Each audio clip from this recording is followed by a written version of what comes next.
Today's topic, we'll be dealing with the alkylation of enolate ions. This actually happens to be one of my favorite topics to talk about. But not your, well, you might be thinking of dicarbonyl type enolate ions, but your monocarbonyl ions. With this one, you have more of a pattern generated, and to me, they seem a tad bit easier than dealing with dicarbonyl type substances.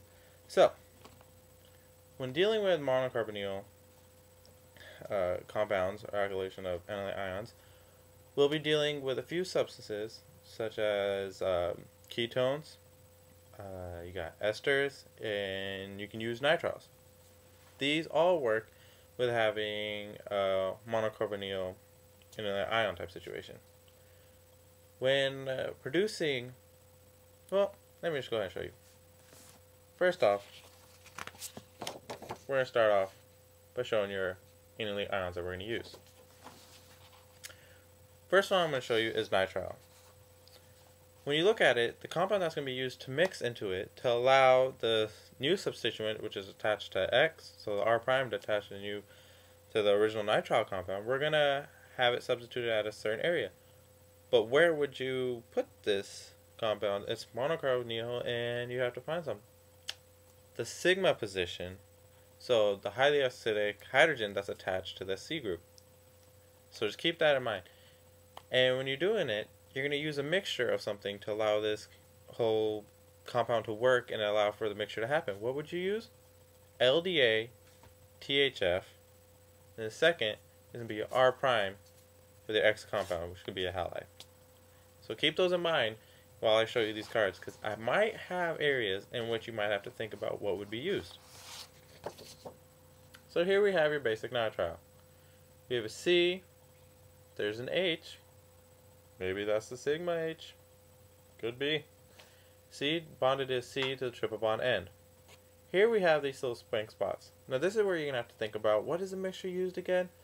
It's monocarbonyl. It produces an R prime at the C, and you still have your nitrile. Oh, that's right. You're going to use LDA, THF, and then your R prime X, which we can follow after. Don't forget the LDA and THF, which needs to be used, because this LDA has a strong base used in this monocarbonyl substance, then THF, and then you have your R prime X. Remember, the LDA has a pH level of about 40, so it's a strong base used to allow this system to work. Now I'm going to show you another carbonyl group that is also allowed to work with, and that is esters. Good old esters. Here we have your C with your H hanging out, bonded to two other things, and bonded to C, double bond O, and your OR. Now here we have that is shown as mixed with LDA THF, and you're going to have an R prime and an X. But what's the final outcome going to be behind this door? Well, with the X and the R prime, it's going to have to attach to your sigma H, which is the most acidic. So it's going to attach here. So, in the end, the ester that is going to be involved will attach that R prime to where the acidic H was, your sigma H, attach the C, attach another C, double bond O, and your OR. Simple, right? Remember, this works also with ketones, but not everything. If it's a dark carbonyl, you're going to have to use a malonylic and a acetoacidic type substances to allow for those to run through, which is a whole different ballgame.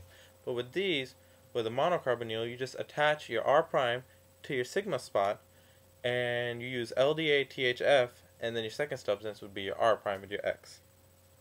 Hopefully this helps you a little bit with your enolate anions, and I hope you learned something. Okay, thanks. Bye.